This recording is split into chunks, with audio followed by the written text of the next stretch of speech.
जैसा सोचोगे तुम वैसा बन जाओगे, जैसा कर्म होगा वैसा फल पाओगे। श्रेष्ठ कर्म का आधार है खुद का कर लो दर्शन, यही जीवन का सार है, यही जीवन का सार है। जैसा सोचोगे तुम वैसा बन जाओगे, जैसा कर्म होगा वैसा फल पाओगे।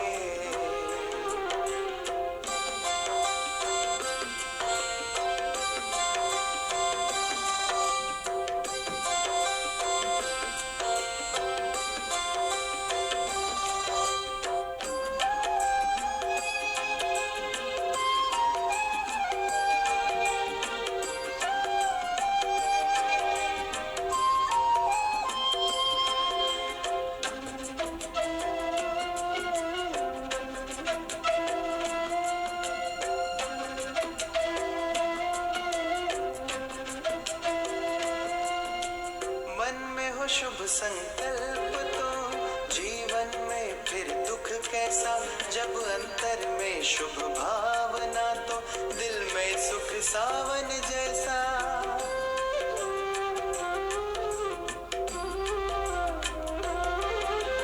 हार कर जो ना हारे जीत उसी की होती है, घनघोर अंधेरे में भी जलती जगमग उसकी ज्योति है। जैसा देखोगे तुम वैसा बन जाओगे, जैसा चाहोगे तुम वैसा बन जाओगे।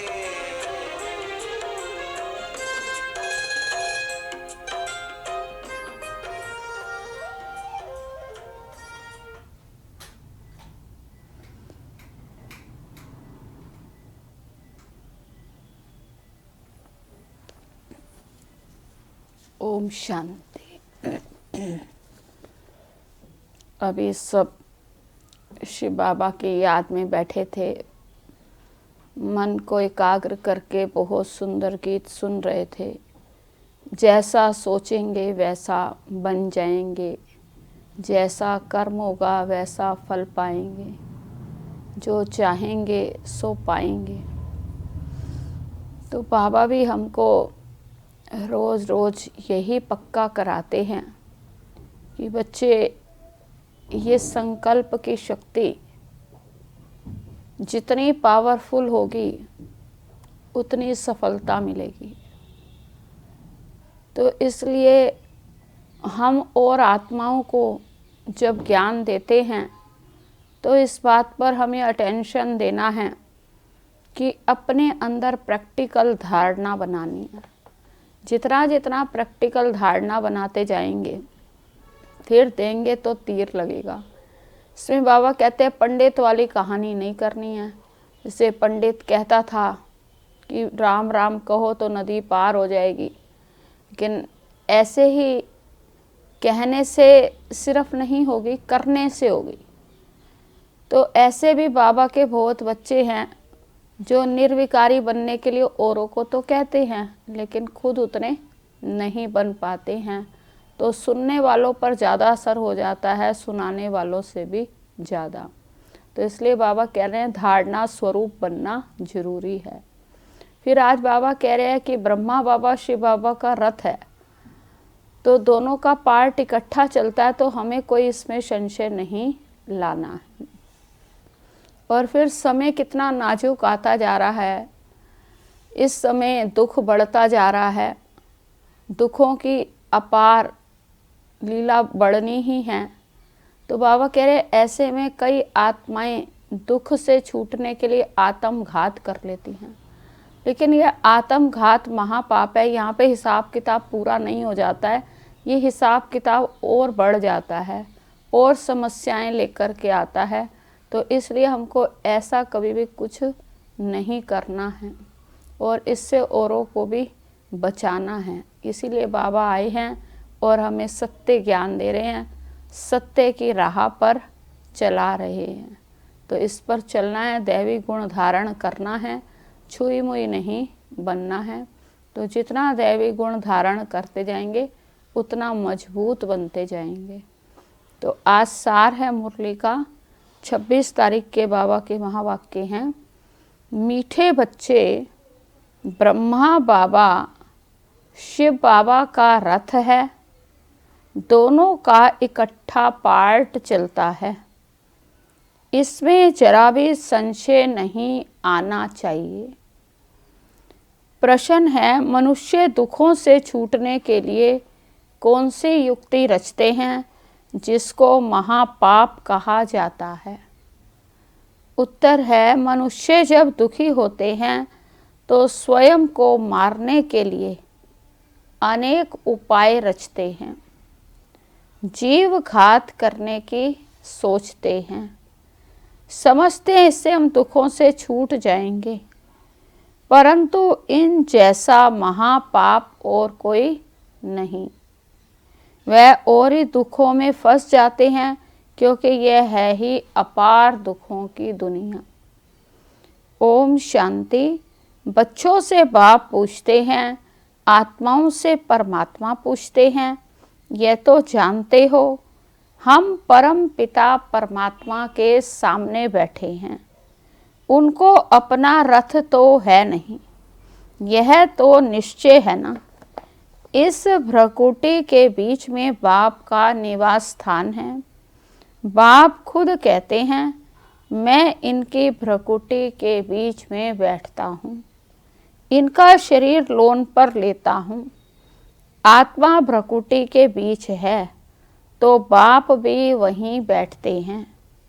ब्रह्मा है तो शिव बाबा भी है, ब्रह्मा नहीं हो तो शिव बाबा बोलेंगे कैसे? ऊपर में शिव बाबा को तो सदैव याद करते आए। अब तुम बच्चों को पता है हम बाप के पास यहाँ बैठे हैं, ऐसे नहीं कि शिव बाबा ऊपर में हैं, उनकी प्रतिमा यहाँ पूजी जाती है। यह बातें बहुत समझने की हैं। तुम तो जानते हो बाप ज्ञान का सागर है। ज्ञान कहाँ से सुनाते हैं? क्या ऊपर से सुनाते हैं? यहाँ नीचे आया है, ब्रह्मा तन से सुनाते हैं। कई कहते हैं हम ब्रह्मा को नहीं मानते, परंतु शिव बाबा खुद कहते हैं ब्रह्मा तन द्वारा कि मुझे याद करो। यह समझ की बात है, लेकिन माया बड़ी ज़बरदस्त है, एकदम मुंह फिराकर पिछाड़ी कर देती है। अब तुम्हारा कांध शिव बाबा ने सामने किया है, सम्मुख बैठे हो, फिर जो ऐसे समझते हैं ब्रह्मा तो कुछ है नहीं, उनकी क्या गति होगी? दुर्गति को पा लेते हैं, कुछ भी ज्ञान नहीं है। मनुष्य पुकारते भी हैं ओ गॉड फादर, फिर वह गॉड फादर सुनता है क्या? उनको कहते हैं ना कि लिबरेटर आओ, यहाँ वहाँ बैठ लिबरेट करेंगे। कल्प कल्प पुरुषोत्तम संगम युग पर बाप आते हैं, जिसमें आते हैं उनको ही अगर उड़ा दें तो क्या कहेंगे? नंबर 1 तमो प्रधान। निश्चय होते हुए भी माया एकदम मुंह फेर देती है। उसमें इतना बल है जो एकदम बर्थ नाटे पैनी बना देती है। निश्चय बुद्धि बच्चों का भी मुंह माया फेर देती है, बर्थ नाटे पैनी बना देती है। ऐसे भी कोई ना कोई सेंटर पर हैं, इसलिए बाप कहते हैं खबरदार रहना है। भल किसको सुनाते भी रहें सुनी हुई बातें, परंतु वह जैसे पंडित मिसल हो जाती हैं। जैसे बाबा पंडित की कहानी बताते हैं, उसने कहा राम राम कहने से सागर पार हो जाएंगे। यह भी एक कहानी बनाई हुई है। इस समय तुम बाप की याद से विषय सागर से क्षीर सागर में जाते हो ना। उन्होंने भक्ति मार्ग में ढेर कथाएं बना दी, तो ऐसी बातें तो होती नहीं हैं। ये कहानी बनी हुई है। पंडित औरों को कहता था और खुद बिल्कुल चट खाते में, खुद विकारों में जाते रहना और दूसरों को कहना कि निर्विकारी बनो। तो उसका क्या असर होगा। ऐसे भी ब्रह्मा कुमार कुमारियां खुद निश्चय में नहीं हैं और दूसरों को सुनाते रहते हैं। इसलिए कहाँ कहाँ सुनाने वाले से भी सुनने वाले तीखे जाते हैं। तो जो बहुतों की सेवा करते हैं वह जरूर प्यारे तो लगते हैं ना। पंडित झूठा निकल पड़े तो उनको कौन प्यार करेंगे। फिर प्यार उन पर चला जाएगा जो प्रैक्टिकल में याद करते हैं। अच्छे अच्छे महारथियों को भी माया हप कर लेती है। बहुत हप हो गए हैं। बाबा भी समझाते हैं अभी कर्मातीत अवस्था नहीं हुई है। एक तरफ लड़ाई होगी, दूसरी तरफ कर्मातीत अवस्था होगी, तो पूरा कनेक्शन है। फिर लड़ाई पूरी हो जाने से ट्रांसफ़र हो जाएंगे। पहले रुद्र माला बनती है, यह बातें और कोई नहीं जानते। तुम समझते हो विनाश सामने खड़ा है, अब तुम हो मिनॉरिटी, वह है मेजॉरिटी, तो तुमको कौन मानेगा। जब तुम्हारी वृद्धि हो जाएगी फिर तुम्हारे योग बल से बहुत खिंच कर आएंगे। जितना तुमसे कट निकलती जाएगी, कट माना जंक निकलती जाएगी, उतना बल भरता जाएगा। ऐसे नहीं, बाबा जानी जाननहार है। यहाँ आकर सबको देखते हैं, सबकी अवस्थाओं को बाबा जानते हैं। बाप बच्चों की अवस्था को नहीं जानेंगे क्या। सब कुछ मालूम पड़ता है। तो इसमें अंतर्यामी की कोई बात नहीं है।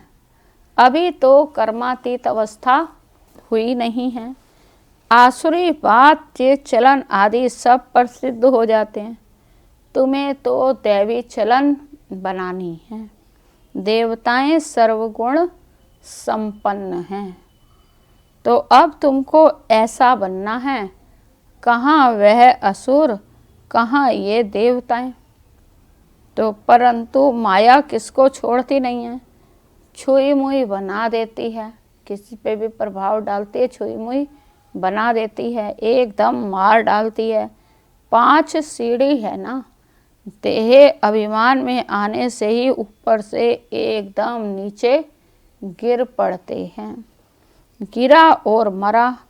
आजकल अपने को मारने के लिए क्या क्या उपाय रचते हैं। 21 मार्च से कूदते हैं ना, 21 मंजिल से कूद जाते हैं, ऐसा उपाय करते हैं तो एकदम ख़त्म हो जाए। ऐसा ना हो फिर हॉस्पिटल में पड़े रहें, दुख भोगते रहें। 5 मंजिल से गिरे और ना मरे तो कितना दुख भोगते रहेंगे। कोई अपने को आग लगाते हैं, अगर कोई उनको बचा लेते हैं तो उनको कितना दुख सहन करना पड़ता है। जल जाए तो आत्मा भाग जाएगी, इसलिए जीव घात करते हैं, शरीर को ही खत्म कर देते हैं। समझते हैं शरीर छोड़ने से दुखों से छूट जाएंगे, परंतु ये भी बाबा कहते हैं कि ये महा पाप है और भी अधिक दुख भोगने पड़ते हैं, क्योंकि यह है ही अपार दुखों की दुनिया। वहाँ है अपार सुख। तुम बच्चे समझते हो, अभी हम रिटर्न होते हैं, दुख धाम से सुख धाम में जाते हैं। अब बाप जो सुख धाम का मालिक बनाते हैं उनको याद करना है। इन द्वारा बाप समझाते हैं। चित्र भी है ना, ब्रह्मा द्वारा स्वर्ग की स्थापना। तुम कहते हो बाबा हम अनेक बार आपसे स्वर्ग का वर्षा लेने आए हैं। बाप भी संगम पर ही आते हैं जबकि दुनिया को बदलना है। तो बाप कहते मैं आया हूँ तुम बच्चों को दुख से छुड़ाकर सुख की पावन दुनिया में ले जाने। बुलाते भी हैं हे पतित पावन। ये थोड़ी समझते हैं कि हम महाकाल को बुलाते हैं कि हमको इस छीछी दुनिया से घर ले चलो। जरूर बाबा आएगा, हम मरेंगे तब तो पीस होगी ना। शांति शांति करते रहते हैं। शांति तो है परम धाम में, परंतु इस दुनिया में शांति कैसे हो जब तक इतने ढेर मनुष्य हैं। सतयुग में सुख शांति थी, अभी कलयुग में है अनेक धर्म। वह जब खत्म हो तब एक धर्म की स्थापना हो, तब तो सुख शांति हो ना। हाहाकार के बाद ही फिर जय जयकार होगी। आगे चल देखना मौत का बाजार कितना गर्म होता है। विनाश जरूर होना है। एक धर्म की स्थापना बाप ही आकर के कराते हैं, राजयोग भी सिखाते हैं। बाकी सब अनेक धर्म खलास हो जाएंगे। गीता में भी कुछ दिखाया नहीं है। 5 पांडव और कुत्ता हिमालय पर गल गए, फिर रिजल्ट क्या हुई? परले दिखा दी। जलमयी भल होती है परंतु सारी दुनिया जलमयी हो नहीं सकती। तो भारत तो अविनाशी पवित्र खंड है ना, तो उसमें भी आबू सबसे पवित्र तीर्थ स्थान है जहाँ बाप आकर तुम बच्चों के द्वारा सर्व की सदगति करते हैं।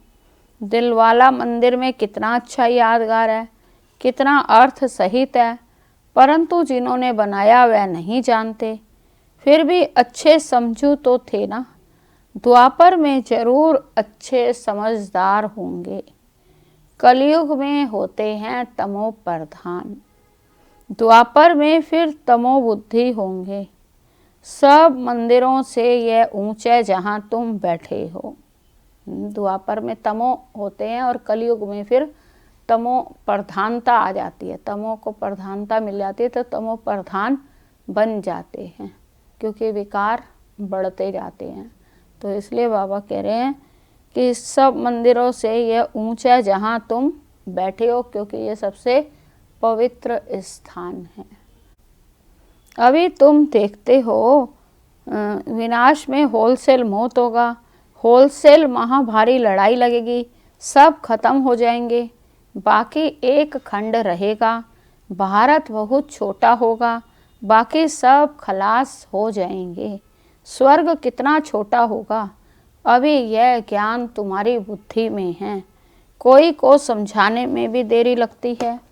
यह है पुरुषोत्तम संगम युग। यहाँ कितने ढेर मनुष्य हैं और वहाँ कितने थोड़े मनुष्य होंगे। ये सब खत्म हो जाएंगे। वर्ल्ड की हिस्ट्री ज्योग्राफी रिपीट होगी शुरू से, जरूर स्वर्ग से रिपीट करेंगे। तो पिछाड़ी में तो नहीं आएंगे। यह ड्रामा का चक्र अनादि है जो फिरता रहता है। इस तरफ कलयुग, उस तरफ सतयुग, हम हैं संगम पर। यह भी तुम समझते हो। बाप आते हैं, बाप को रथ तो जरूर चाहिए ना, तो बाप समझाते हैं अभी तुम घर जाते हो, फिर ये लक्ष्मी नारायण बनना है तो दैवी गुण भी धारण करने चाहिए। यह भी तुम बच्चों को समझाया जाता है। रावण राज्य और राम राज्य किसको कहा जाता है? पतित से पावन, फिर पावन से पतित कैसे बनते हैं? ये खेल का राज बाप ही बैठ समझाते हैं। बाप नॉलेजफुल भी है, बीज रूप भी है, चैतन्य है, वही आकर समझाते हैं। बाप ही कहेंगे सारे कल्प वृक्ष का राज समझा, इनमें क्या क्या होता है, तुमने इसमें कितना पार्ट बजाया।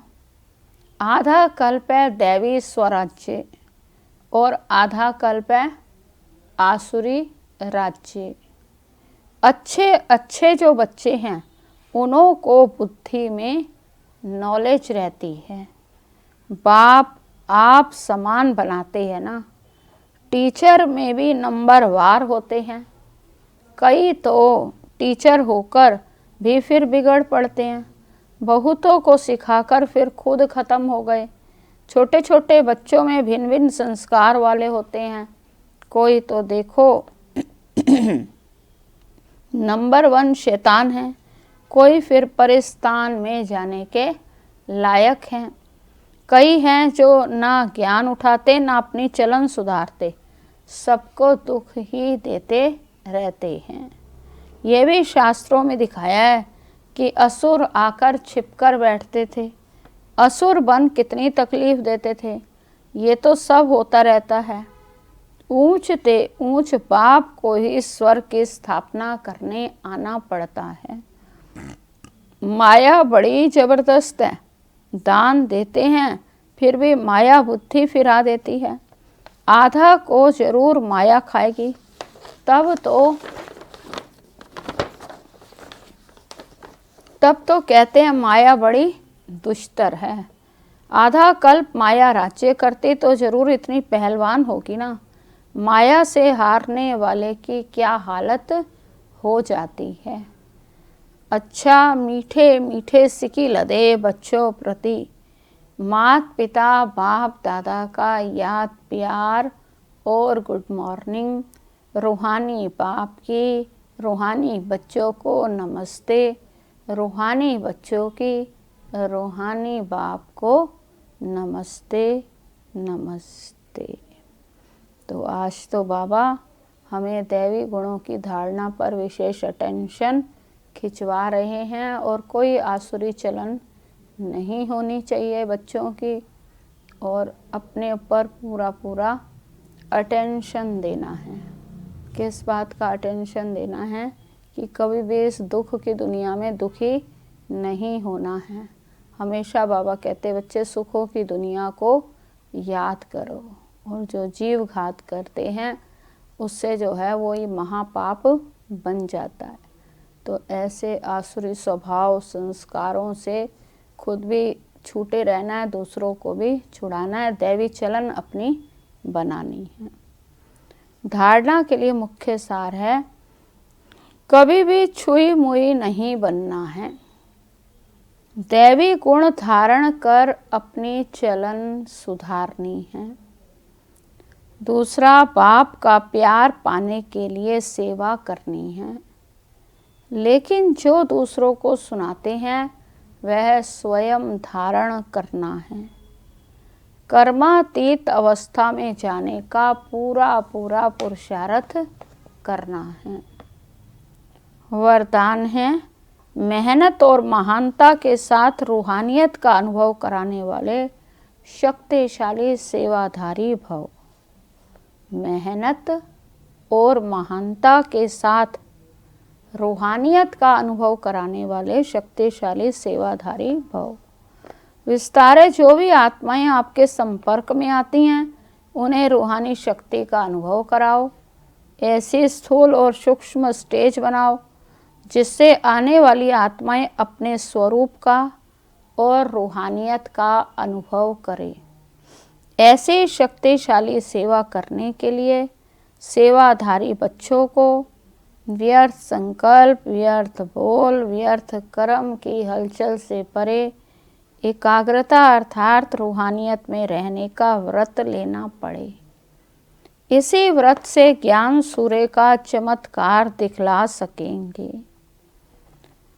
स्लोगन है बाप और सर्व की दुआओं के विमान में उड़ने वाले ही उड़ता योगी है। बाप और सर्व की दुआओं के विमान में उड़ने वाले ही उड़ता योगी है। अच्छा, ओम शांति।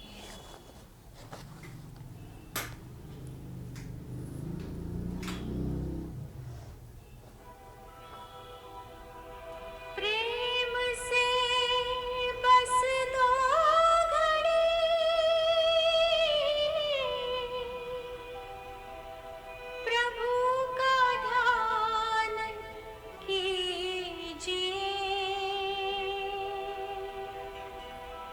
प्रभु